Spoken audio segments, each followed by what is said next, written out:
Phil Mickelson Getty Images Carnoustie, Scotland. What a weird year it's been for Phil Mickelson, whose unofficial personal marketing slogan reads, "What will Phil do next?" as Mickelson prepares to play the British Open this week at Carnoustie. This question has taken on heightened existence considering Mickelson's last few months, which have included Mickelson's colourful and eventful life has never been bogged down by many dull moments, and the past few months have been evidence of that.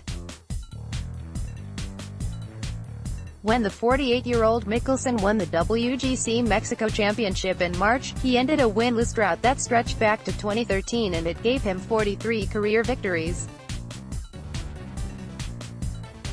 Asked about the prospect of reaching his goal of 50 career wins, Mickelson said, "Oh, I'll get there. The problem is since the win in Mexico, Mickelson has played 10 tournaments and has only one top 5 finish, his tie for 5th at the Wells Fargo in May. In his last 3 events, Mickelson tied for 48th at the US Open, tied for 65th at the Greenbrier and missed the cut at the Scottish Open. So what will Phil do next?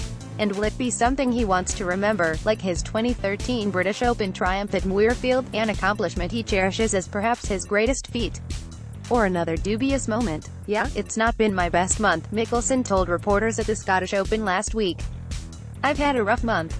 I haven't been my best. So I'm working at trying to fix that. I made a big mistake at the US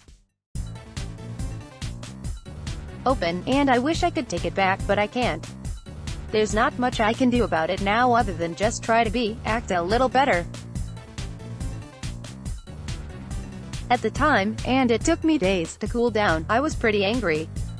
The way I show anger is not the traditionally accepted way of, throwing clubs and berating the fans and marshals. I tend to be a little more passive-aggressive in my actions, and that was kind of what I was doing. Not only was I not great on the course, I was not great after the round, either," Mickelson went on, referring to his curious explanation after the swatted moving putt.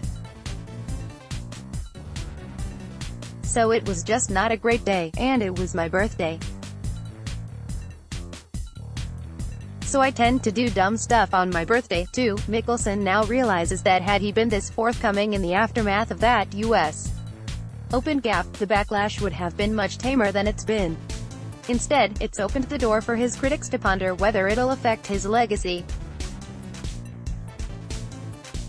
The notion that Mickelson's dubious act at Shinnecock should negatively affect his legacy is preposterous. While he surely has his detractors, who doesn't? What Mickelson has done on the course and the way he's connected with golf fans is what his legacy will be built upon, not a singular loss of the mind moment of petulant frustration.